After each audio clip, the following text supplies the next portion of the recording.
Last lecture में हमारे question number 10 तक कंप्लीट हो गए थे। अब देखते हैं हमारा क्वेश्चन नंबर 11 क्या कह रहा है। एक रजिस्टर ऑफ रेजिस्टेंस आर दे रखा आपको, कितना 100 ohm is connected to an AC source, जिसमें ईएमएफ दे रखी है आपको कितनी 12 volt sine 250 pi second inverse of T, ये दे रखी है। Find the energy dissipate as time as heat during T is equal to 0 to T is equal to 1 milli second. ठीक है, एनर्जी डिसिपेट, तो सबसे पहले पावर होती क्या है, वी आई। देखो पावर डिसिपेट जब बात आ गई तो मैं रेजिस्टेंस पे थोड़ा जाऊंगा, तो I is equal to V upon R लिख सकता हूँ, वी अपॉन आर, तो वी स्केयर अपॉन आर होगी। 0 से टी की बात करी है इसने, मतलब 0 से 1 मिली सेकेंड, तो इंटीग्रेशन तो होगा ही। पावर हीट की बात है, वर्क क्या होता है, हीट के इक्वल होता है, तो W is equal to V square upon में आर इंटू डी टी, इसका इंटीग्रेशन 0 से टी। यह भी इंटीग्रेशन है, पावर होता है वर्क अपॉन में time, D W by D T करता हूँ, तो उसका इंटीग्रेशन करके मेरे पास ये वैल्यू आ जाएगी। ठीक है, चलिए यहाँ से आगे मैं सोल्व करता हूँ इसको, इंटीग्रेशन 0 से टी।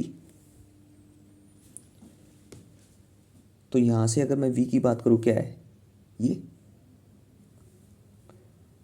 इसका स्केयर करेंगे, मतलब ई नोट का square sine square omega T into D T, यही करेंगे, डिवाइडेड बाय आर मेरे पास है ही इसका। अब देखो जो कांस्टेंट वैल्यू उनको बाहर रख लो एक बार। ई नोट कितना 12 वोल्ट दे रखा है, 12 का स्केयर कितना हो जाएगा 144, और आर कितना है 100। इंटीग्रेशन 0 से T sine square omega T D T. देखो सिंपल सी बात है, हम वैल्यू बाद में रख रहे हैं, जो कांस्टेंट मेरे को लग रहा है जिसकी ज़रूरत नहीं उसको बाहर निकाल के वैल्यू रख रहा हूँ, और जिसका इंटीग्रेशन हमें आगे सोल्व करना है उसको एक बार एज इट इज लेके चल रहा हूँ। ठीक है, चलिए अब देखो हमें एक रिलेशन पता होता है, 2 साइंस के थीटा को क्या लिख सकता हूँ 1 माइनस कोस टू थीटा लिख सकता हूँ, यही होता है। अगर साइंस के थीटा दे रखा है तो ये 2 डिवाइड में आ जाएगा। ठीक है, सेम एज इट इज यहाँ दिख रहा है, पुट कर दो 144 डिवाइडेड बाई 100, इंटीग्रेशन 0 से टी, यहाँ से क्या आएगा 1 minus cos 2 omega T D T divided by 2। ऊपर देखो रिलेशन सेम बना है। चलिए फिर अगर सेम बना है तो हम आगे चलते हैं,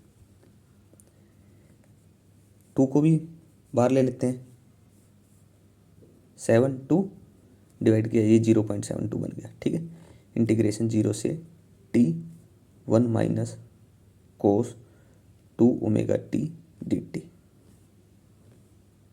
अब तो देख लो भाई, सिंपल इंटीग्रेशन बन गया, कर लोगे यहाँ से इंटीग्रेशन। चलिए थोड़ा और सोल्व कर देता हूँ इसको, 0.72, इसका इंटीग्रेशन किया टी माइनस इसका इंटीग्रेशन करूँगा तो कोस का क्या होगा साइन 2 ओमेगा टी बाय क्या होगा 2 ओमेगा, इंटीग्रेशन 0 से टी बन गया। वैल्यू पुट कर लो 0.72, टी की वैल्यू क्या है 0 से 1 मिली सेकेंड, टाइम है ना, तो मिली होता है 10⁻⁻3, पता ही आपको। तो 10⁻⁻3 माइनस साइन 2 ओमेगा की वैल्यू क्या है, ओमेगा की वैल्यू देखो क्या ऊपर 250 pi pi of T divided by 2 omega. Omega की कितनी है, वही 250 पाई।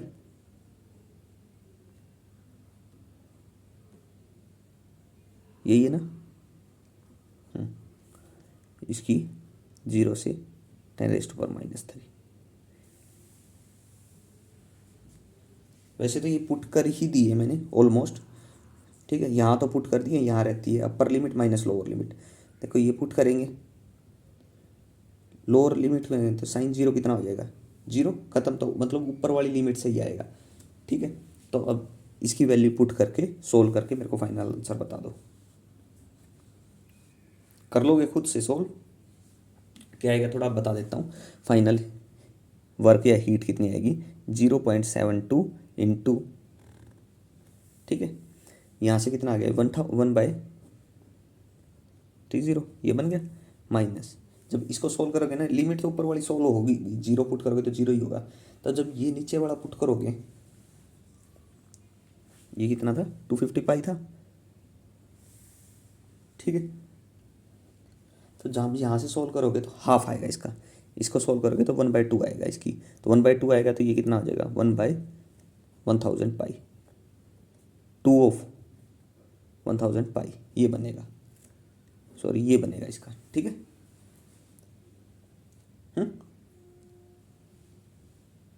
चलिए कर लेना इसको सोल्व, इसकी वैल्यू पुट करके। अगर कोई प्रॉब्लम आए तो कमेंट में पूछ लेना, हर एक वैल्यू को सोल्व करूँगा तो टाइम ज़्यादा लगेगा, ठीक है। उम्मीद करता हूँ ये छोटी छोटी चीज़ें आपको आती होगी, नहीं आती है कहीं प्रॉब्लम आ रही है तो पूछो, कोई दिक्कत नहीं है, कमेंट में पूछो, ठीक है। इसको सोल्व करो और कैलकुलेट करके मेरे को फाइनल आंसर बताओ कितना आएगा। यहाँ कितना बचेगा, π-2/1000 पाई इंटू 0.72। पाई में से 2 माइनस करो, 1000 पाई से डिवाइड करो, इन मल्टीप्लाई करो 0.72, ये आएगा 2.61 इंटू 10⁻⁻4 जूल। इसके आसपास आएगा आंसर, ठीक है। चलिए ये था मेरा क्वेश्चन नंबर 11। देखो कुछ नहीं था, बिल्कुल ईजी है, थोड़ा टाइम कंज्यूमिंग है, मैं मानता हूँ इसको, क्योंकि यहाँ से थोड़ा और सोल्व करना है इस चीज़ को, ठीक है। अगर नहीं होती है तो कमेंट में बोल देना, कर देंगे इसको सोल्व, ठीक है। चलिए अब नेक्स्ट क्वेश्चन पे चलते हैं, क्वेश्चन 12।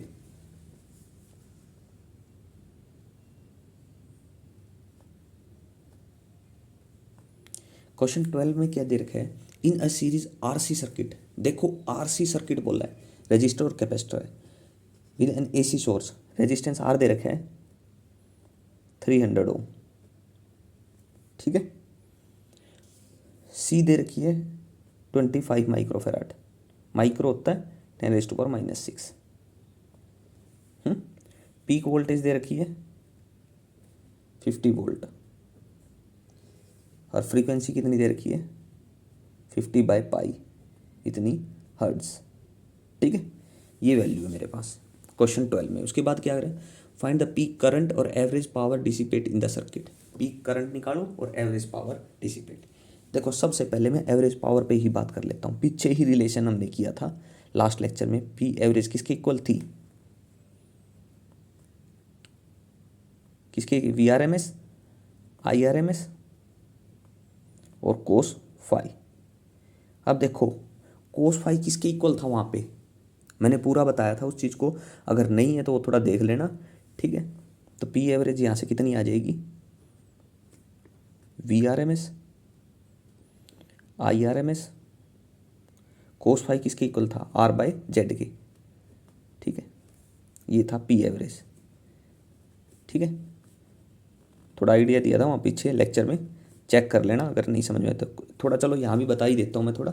कोस फाई क्या था, देखो रेजिस्टेंस अलोंग द एक्सिस था, ये इसके लिए था, कैपेसिटर के लिए लीड कर रहा था, इसके लिए लैग कर रहा था करंट, ठीक है। तो यहाँ से एक रिजल्ट आ रहा था इन दोनों का, जिसको हम बोलते थे जेड इम्पीडेंस, ठीक है। और ये इसके पैरेलल इसका रिजल्ट था। तो अगर यहाँ से फाई मान लेता हूँ, इसको कोस फाई निकालता हूँ, तो बेस अपॉन हाइपोटेन्यूज, बेस क्या था ये रेजिस्टेंस वाला, तो R/Z ऐसे बन रहा था, ठीक है। थोड़ा पीछे भी जाके चेक कर सकते हो आप, ना आए तो समझ में है, ठीक है। हमें निकालना पी एवरेज। अब देखो यहाँ से मेरे पास गिवन क्या क्या है, VRMS है नहीं, VRMS भी नहीं है हमारे पास, पर लिख सकते हैं VRMS को क्या लिख सकते हैं, V0/√2। IRMS को क्या लिख सकता हूँ, I0/√2। तो P एवरेज मेरा यहाँ से अगर मैं बनाता हूँ क्या बनेगा, V0 I0/2 R/Z। क्यों, √2 इसका आएगा, √2 बन गया। चलिए अब देखो यहाँ से Z क्या होगा। Z वैसे तो मैंने पीछे बता दिया आपको, Z का रिलेशन क्या है। Z होता है इम्पीडेंस, किसके इक्वल होता है, मतलब अगर ये चीज़ मैं मानता हूँ ये क्या है, XC माइनस XL है, ठीक है ये बड़ा, तो ये पैरेलल में है, तो इसका स्क्वायर प्लस इसका स्क्वायर इसके स्क्वायर के इक्वल होगा। और ये चीज़ किसके इक्वल है, ये चीज़ इसके इक्वल है, XC माइनस XL। तो Z का स्क्वायर किसके इक्वल हो गया, R² plus XC minus XL का स्क्वायर। और मेरे को क्या चाहिए, मेरे को तो सिर्फ Z चाहिए, निकाल लो। Z = R² plus XC minus XL का स्क्वायर। अब यहाँ से देखो सिर्फ कैपेसिटर की बात कर रहा है तो L वाला नहीं आएगा, सिर्फ XC आएगा। बन गया, इतना ही बनेगा। चलिए अब यहाँ से अगर मैं यहीं से बात करूँ, XC अगर मेरे पास गिवन नहीं है, कैपेसिटर में हमने पढ़ा था XC किसके इक्वल है, पीछे क्वेश्चन आया था 1/ω/L के, यही था। अब ओमेगा कितना है, अब ओमेगा भी अगर गिवन नहीं है तो ओमेगा क्या होता है, 2π के इक्वल होता है। 2π तो गिवन होगा, पता होगा वैल्यू, ओमेगा किसके 2π और न्यू की वैल्यू 50/π, तो फिर पाई से पाई कैंसिल होगा, कितना आ गया 100। और L की नहीं, ओमेगा C, ये गलती से लिखा जाता है एक आधी बार, C है ये। C की वैल्यू कितनी है 25, 10 की पावर 6 ऊपर भेज दो, तो 2 पावर तो कट गई, 4 बच गया, 25 चौका 100, तो कितना बच गया 400। कैलकुलेट कर लेना, 400 बना है, ठीक है मेरा। तो कहीं अगर आपको कोई प्रॉब्लम लगे, कुछ गड़बड़ लगे तो कैलकुलेट करके मेरे को भी करेक्ट करना, ठीक है। चलिए आगे देखें। तो XC आ गया आपके, हमें Z चाहिए। Z = R का स्क्वायर, R कितना है 300 का स्क्वायर प्लस 400 का स्क्वायर,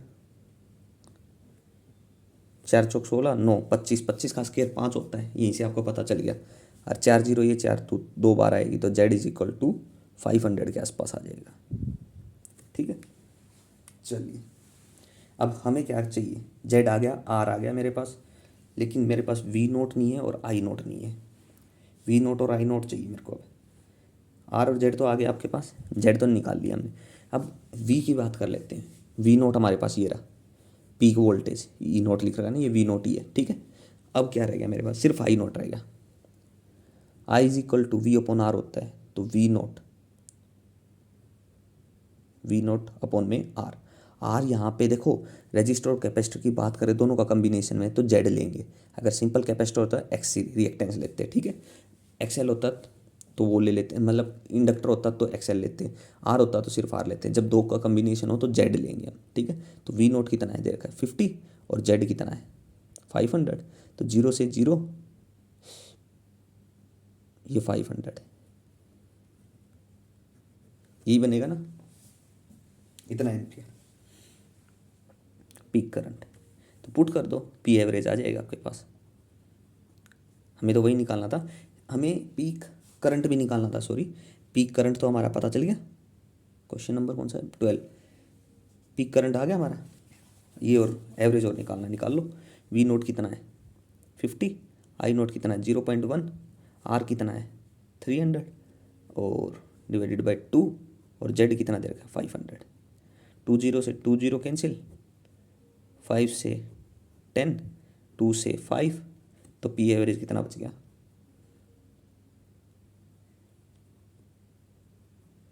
1.5 वाट,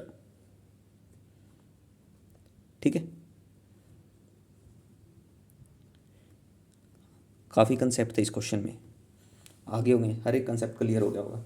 एक दो क्वेश्चन ऐसे हो जाते हैं तो काफ़ी कंसेप्ट क्लियर हो जाते हैं, और कुछ कमी रहती है तो आप कमेंट में पूछ लो, ठीक है। चलिए नेक्स्ट क्वेश्चन पे चले, ये था question 12।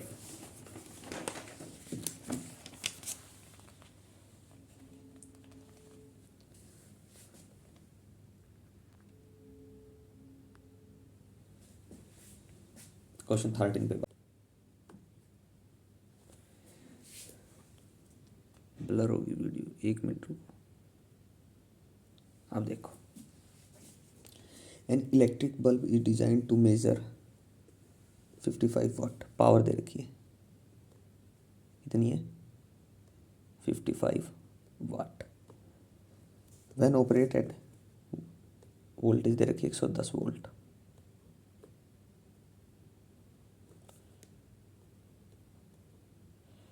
It is connected to है 220 वोल्ट, ठीक है भी मान ली, और फ्रीक्वेंसी न्यू दे दी 50 हर्ट्ज। ये डाटा गिवन है हमें, ठीक है, अच्छे से क्लियर है सारा डाटा। चलिए, line through a choke coil in series, it is connected to 20 और 50 हर्ट्ज थ्रो चोक कोयल। चोक कोयल का मतलब क्या है? चोक कोयल का मतलब आ जाता है हमारा, जब चोक कोयल की बात करी तो एक रजिस्टर के साथ कॉम्बिनेशन कर दिया इंडक्टर, ठीक है, तो क्या हो गया हमारा आरएल सर्किट हो गया, ठीक है। तो आरएल सर्किट, चलो देखते हैं बाद में इसने क्या पूछा है। तो जब हम आई की बात करेंगे तो वी अपॉन आर होता है वैसे, लेकिन यहाँ पे आरएल सर्किट बन गया तो वी अपॉन जेड हो जाएगा।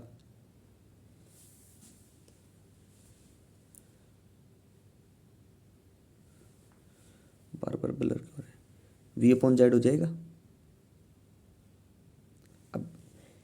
अब यहाँ पे जेड की अगर बात करूँ तो जेड किसके इक्वल होगा? Square root of R square plus inductor होगा तो एक्सएल का स्केयर, एक्सी तो जीरो ही है, और एक्सएल किसके इक्वल होगा? एक्सएल हो जाएगा ओमेगा एल के। तो यहाँ से अगर मैं जेड निकालूँ कितना होएगा? आर का square plus omega square L square, ये मेरा जेड हो जाएगा, ठीक है। जो डाटा गिवन है यहाँ तक हम समझ पा रहे हैं इस चीज़ को। आगे क्वेश्चन में क्या कह रहा है? What should be the inductance of the coil, coil की इंडक्टेंस क्या होगी, मतलब एल निकालना है। For which the bulb get correct voltage, bulb जो है करेक्ट वोल्टेज प्राप्त करे, ठीक है। तो यहाँ से देखो, स्टार्टिंग में था 55 वोल्ट का और इतनी वोल्ट से कनेक्ट था, तो यहाँ से ऊपर से देखता हूँ P is equal to V I होता है, I is equal to V upon R होता है, तो वी स्केयर अपॉन आर हो गया। अब आर रेजिस्टेंस नहीं गिवन, क्योंकि जेड भी निकालेंगे तो आर तो होना चाहिए, तो आर निकालते हैं यहाँ से,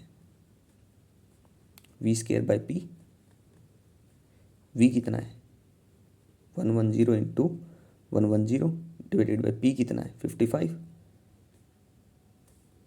कितना बच गया यहाँ से 220 ओम, इतना रेजिस्टेंस बन गया। चेक करना डाटा को साथ साथ, हो गया। देखो हमें जेड निकालना, आर ओमेगा स्क्वायर एल भी निकालना है, जेड निकाल सकते हैं, हमें जो डाटा हमें समझ आ रहा है जितना उतना लिख रहे हैं। चलिए, हमें तो एल निकालना है, क्वेश्चन हमें पता चल गया, आखिरी तक हमने पढ़ लिया है, आखिरी में हमें निकालना क्या है? एल निकालना है, इंडक्टेंस, ठीक है।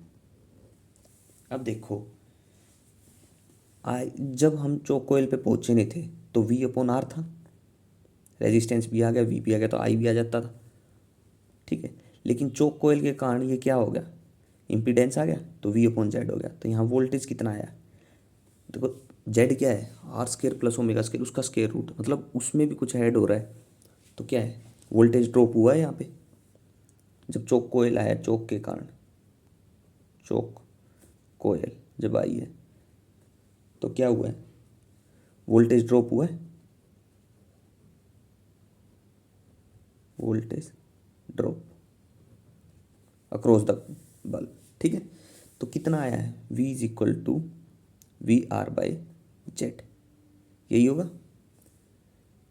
इसको V प्राइम मान लेते हैं, चलो ठीक है। अब V प्राइम अगर ये है 220 वोल्ट है और V 110 है, 110 220 गुना 220, रेजिस्टेंस भी 220 ही है, इम्पीडेंस आपको पता है, इसको एक बार साइड रख लो। जेड इज इक्वल टू किसके इक्वल आ गया? 0 से 0 कैंसिल, 2 2 इंटू 22, 220 यानी कि 440। अब स्केयर कर लेते हैं दोनों साइड, तो जेड का स्केयर किया और 440 का भी स्केयर कर लिया यहाँ तक हो गया। अब यहाँ से अगर मैं देखूँ जेड की वैल्यू क्या होगी, R square plus omega square L square, that's will be equal to 440 का स्केयर। यही बन रहा है। अब आर कितना है 220, तो 220 का स्केयर कर लो। ओमेगा कितना है, ओमेगा तो दे ही नहीं रखा, 2 पाई नहीं, न्यू दे रखा है 50 हर्ट्ज ऊपर ही, तो 50 इंटू 2 पाई यानी कि 100 पाई का स्केयर इंटू एल स्केयर 440 का स्केयर। हमें क्या चाहिए, हमें तो एल निकालना है। एल स्केयर किसके इक्वल आ गया, 440 का स्केयर माइनस 220 का स्केयर डिवाइडेड बाय 100 पाई का स्केयर। हो गया यहाँ तक क्लियर क्वेश्चन। एल ही मेन फोकस है हमारा। वोल्टेज ड्रॉप कितना हुआ वो भी निकाल सकते हो आप, अगर आपके पास जेड आ गया ना, आर है वी है, वैसे तो है ये डाटा, इसकी कोई ज़रूरत ही नहीं है। ठीक है, हमारा मेन मोटिव है एल निकालना, मैं एल पे ही फोकस कर रहा हूँ। ठीक है, तो एल किसकी इक्वल आएगा, स्क्वायर रूट ऑफ 440 का स्क्वायर माइनस 220 का स्क्वायर। फटाफट इनके स्क्वायर बताओ कितने होंगे मेरे को कैलकुलेट करके। तो एल किसके इक्वल आएगा यहाँ से बताओ फटाफट।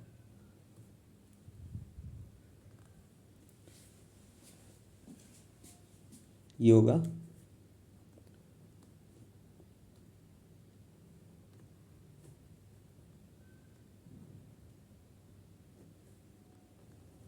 100 का मतलब 10⁴ पाई का स्क्वायर। करो कैलकुलेट फटाफट, फाइनल आंसर बताओ मेरे को कैलकुलेट करके, इतनी बड़ी कैलकुलेशन को रहने दो। ठीक है, यहाँ से आप फाइनल कैलकुलेट करोगे तो एल इज इक्वल टू होगा 1452 डिवाइडेड बाय 985.96 इसका स्क्वायर रूट। ठीक है, और इसका स्क्वायर रूट जब फाइंड आउट करोगे तो ये हो जाएगा स्क्वायर रूट ऑफ क्या आएगा 1.472। तो यहाँ से एल कितना होगा, इसका स्क्वायर रूट बता दो मेरे को। नियरली 1.21 हेनरी होगा। ठीक है, ये मेरा इंडक्टेंस आ गई। ठीक है, थोड़ा बहुत अगर बीच में ब्लर हुआ है तो देखना यार। ठीक है, तो हमारे पास देखो आर नहीं था, हमारा मेन मोटिव क्या था इस क्वेश्चन में, एल निकालना। तो एल कहाँ से आपको जब चोक कोयल बोल दिया था सीरीज में, बोला कैसे ही बोला, चोक कोयल का मतलब वहाँ स्मॉल रेजिस्टेंस है। ठीक है, वैसे तो लेकिन आर एल कम्बिनेशन का सर्किट बन गया, तो आर एल बन गया, तो आर एल का जब होगा तो आई निकालेंगे तो वी अपॉन आर होता है वैसे तो, लेकिन वहाँ इम्पीडेंस हो जाएगा जेड हो जाएगा, जेड निकाल लो। ठीक है, वहाँ एल की टर्म आ रही है। अब देखो वहाँ से तो चेंज कितना हुआ वोल्टेज में, जब ये सर्किट थोड़ा चेंज हुआ, जब चोक कोयल हुई है एड से, तो कितना वोल्टेज ड्रॉप हुआ है वो भी आएगी, तो वो निकाल लो। जब उसको कंपेयर करोगे तो वहाँ से क्या आएगा आपके पास, एक जेड इज इक्वल टू एक कांस्टेंट टर्म आ जाएगी, उस कांस्टेंट टर्म में वैल्यू पुट कर दो, आपका पूरा सॉल्यूशन आ जाएगा। ठीक है, देख लेना एक बार फिर से इस चीज़ को, अगर कहीं से कोई प्रॉब्लम लगे तो कमेंट में पूछ लेना इस चीज़ को। ठीक है, चलिए नेक्स्ट पे मूव करते हैं।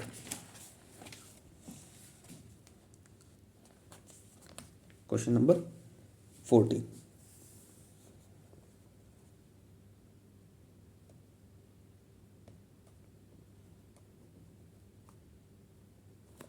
क्वेश्चन नंबर 14 में क्या है, in a series LCR circuit. देखो सीधी सी बात है, सीरीज एलसीआर सर्किट होगी तो जेड होगा पूरा। जब कॉम्बिनेशन की बात है LCR with an AC source, R दे रखा आपको 300 ओम, सी दे रखा है 20 माइक्रोफेराड, 20 माइक्रो होता है 10⁻⁻⁶, एल दे रखा है 1 हेनरी।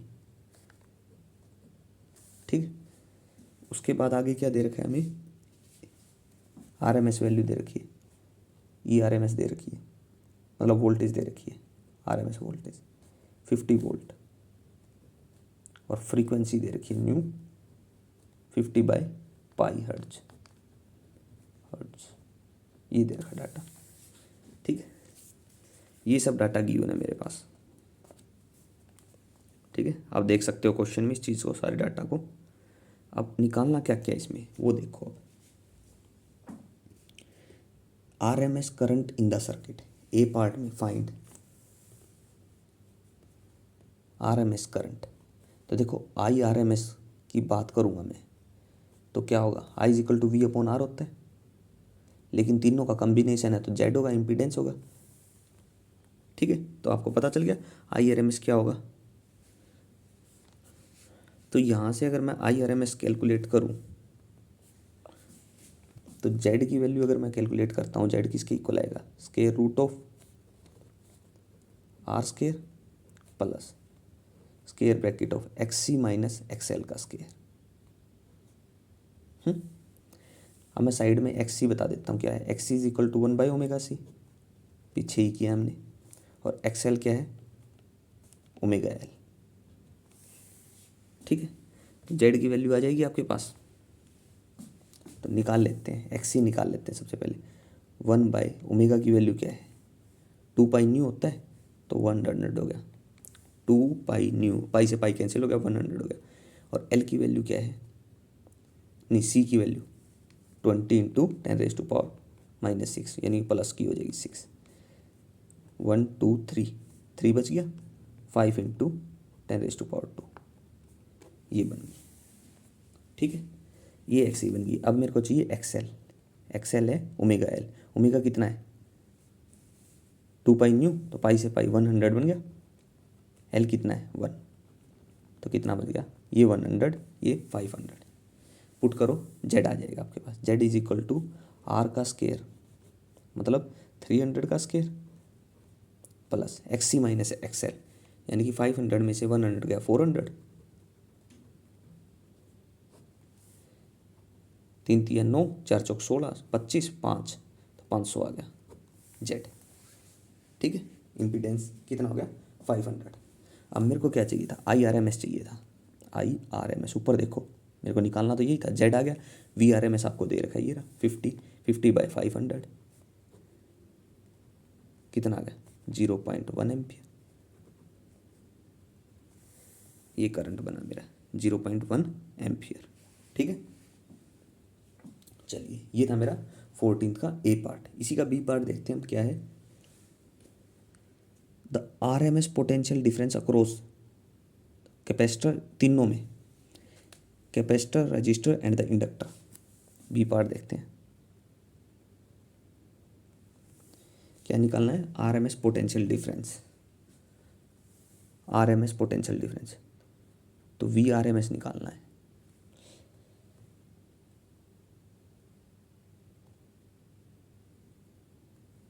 VRMS निकालना किसके लिए, कैपेसिटर के लिए, ठीक है। V = क्या होता है, IR होता है, I × R होता है। तो यहाँ पे क्या करंट चाहिएगा मेरे को, IRMS चाहिएगा।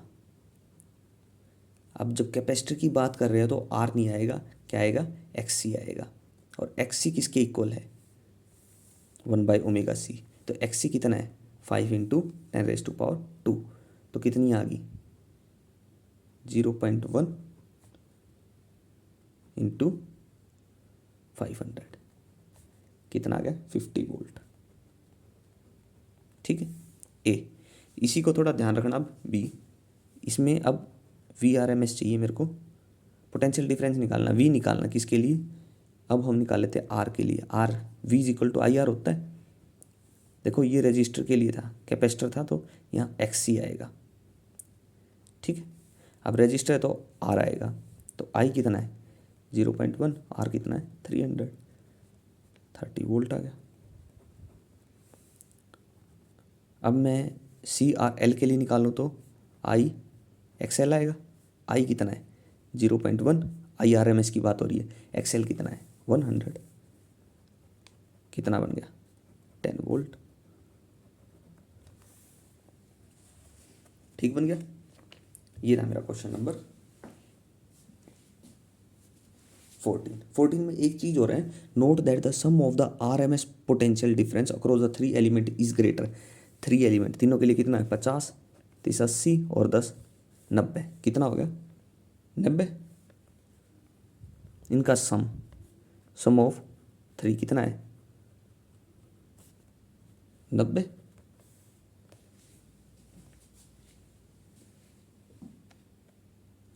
तो ये किससे ग्रेटर है, ये ग्रेटर है RMS से।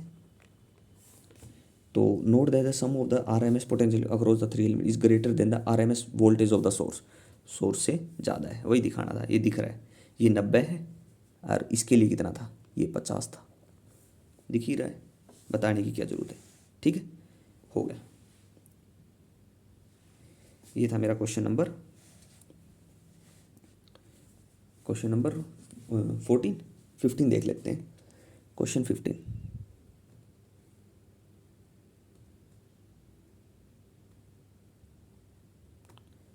देखो फटाफट देखो। Consider situation of the previous problem, जो पिछली प्रॉब्लम है उसको करो consider. Find the average electric field energy stored in the capacitor. Capacitor के लिए एनर्जी क्या होती है, 1/2 CV²। और मैग्नेटिक फील्ड में 1/2 LI²। ये होता है। ये V जो बात कर रहा है ये VRMS की बात कर रहा है, और ये I जो बात कर रहा है IRMS की बात कर रहा है। ठीक है, ये कंसेप्ट है, ये निकालनी है 2 टर्म बस, और कुछ नहीं इसमें। और डाटा कौन सा कंसीडर करना, प्रीवियस क्वेश्चन का, क्वेश्चन नंबर 14 का। तो U हाफ, कैपेसिटेंस कितनी देर की थी, 20 थी, 20 इंटू 10⁻⁻⁶, मतलब 20 माइक्रोफेराड थी। ऊपर देख लेना, ये कितनी थी, 50 देर की थी। तो 50 का स्केयर करो, यहाँ से करो calculate. 10 into 50 into 50 into 10⁻⁻⁶, 3 cancel हो गए, तो यू कितना आ गया 2.5 इंटू 10⁻⁻² जूल, क्योंकि 25 आ गया, 25 गुना 10⁻⁻3 ये बचा था।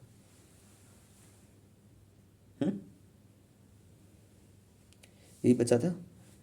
देखो मैंने कंसेप्ट बता दिया आपको, बाकी कोई दिक्कत लगे तो कमेंट में पूछ लेना।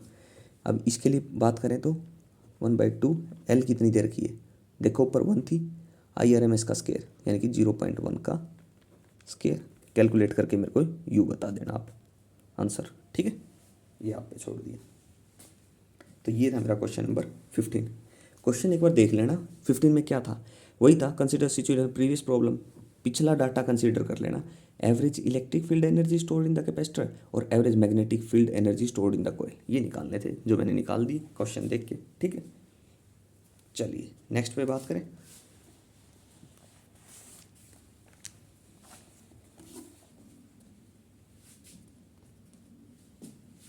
क्वेश्चन 16 देखते हैं।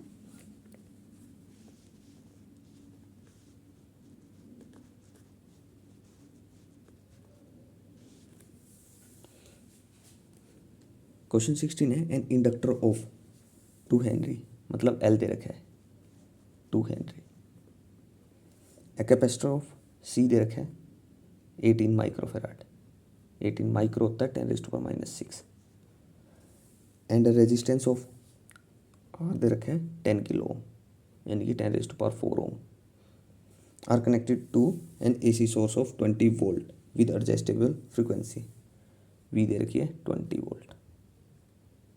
ये डाटा मेरे को गिवन है। ठीक है,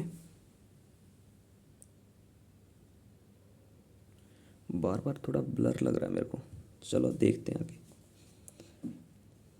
हो गया यहाँ तक। अब ए पार्ट में क्या, what frequency should be choose to maximise the current in the circuit, circuit में करंट मैक्सिमम क्या कब होगा। इंडक्टर, तीनों का केस है, इंडक्टर कैपेसिटर रजिस्टर का। तो ए मैक्सिमम करंट होना चाहिए, आई क्या होना चाहिए, आई मैक्सिमम की बात की है, कब होगा ये बताना है। तो देखो सबसे पहले आई क्या होता है, V/R, लेकिन यहाँ पे तीनों तो V/Z होगा। तो जब ये वैल्यू कम होगी, जब ये ज़्यादा होगी तो कम होता जाएगा। तो Z, सबसे पहले Z देखो इसके लिए होगा क्या, R square plus X C minus X L का स्केयर। तो यहाँ से अगर देख सकते हो ये से ये टर्म कैंसिल हो जाए तो मैक्सिमम करंट आएगा। तो यानी कि X C minus X L that's will be equal to zero. तो X C is equal to X L. X C क्या है 1/ω c और एक्स एल क्या है ω/L। तो यहाँ से अगर मैं कैलकुलेट करूँ तो ω² that's will be equal to 1/LC। तो ओमेगा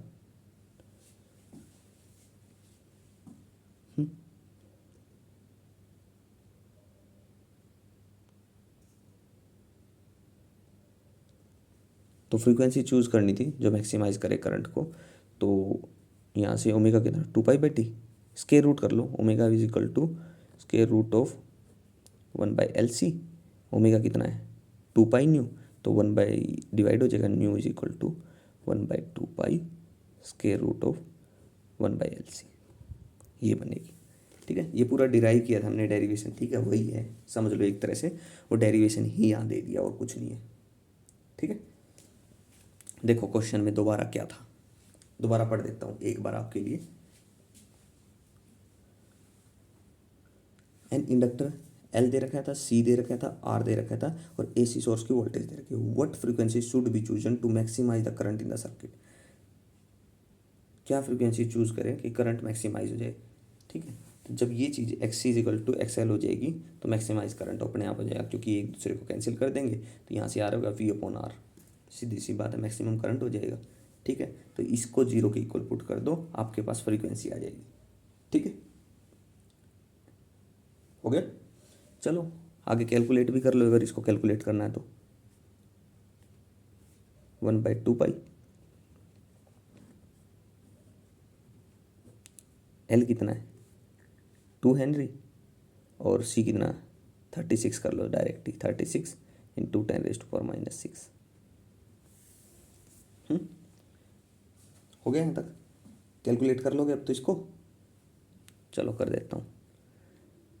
न्यू किसके इक्वल आएगी,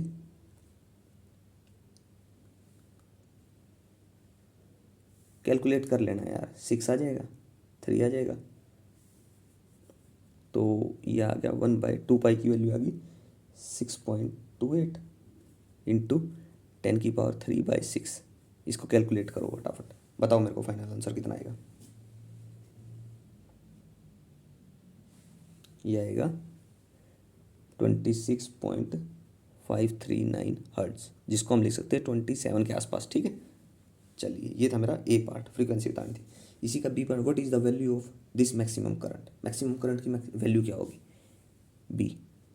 तो सीधी सी बात है, यहाँ से आपको दिख रहा है वो क्या हो जाएगा, जीरो के इक्वल होगा।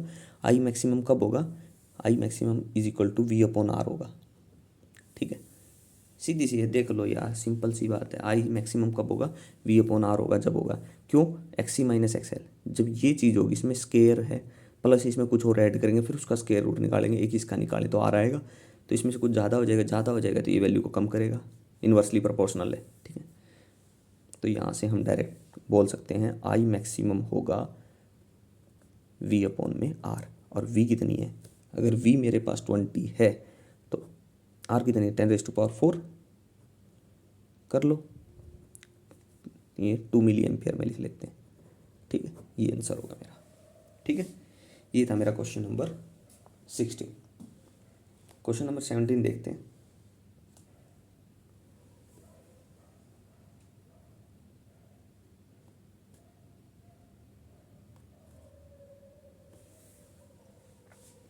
एन इंडक्टर कोयल, एक inductor coil, a capacitor and an AC source of RMS voltage.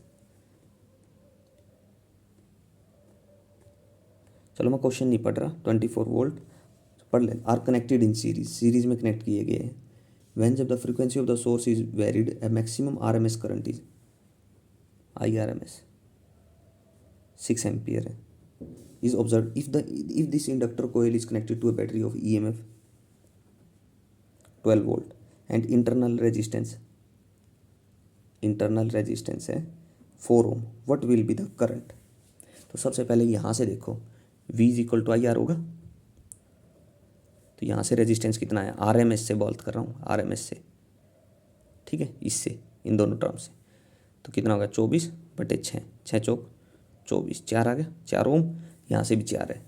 और ये देखो क्वेश्चन में देखो किस में कनेक्ट है, सीरीज में। क्वेश्चन नंबर 17 में देखो 24 are connected in series when the frequency of the source is maximum, connected in series, series में कनेक्ट है, तो आर प्लस आर सीरीज में दोनों को ऐड करेंगे तो हमें निकालना क्या है, आई V अपॉन आर, क्योंकि V अपना 12 है, आर टोटल बता देंगे, आर प्लस आर 8, 3/2 1.5 एम्पियर, ये करंट आ गया मेरा, ठीक है। तो ये था मेरा क्वेश्चन नंबर 17, ठीक है। थोड़ा स्पीड इसलिए पकड़िए, क्वेश्चन को अच्छे से इसलिए नहीं बताया क्योंकि मेरे को एक क्वेश्चन और कंप्लीट करना है, ठीक है। चलिए नेक्स्ट देखते हैं क्वेश्चन नंबर 18, यहाँ होगा नहीं, अगले पे ही देख लेते हैं 18 और 19 और चैप्टर को फिनिश करते हैं।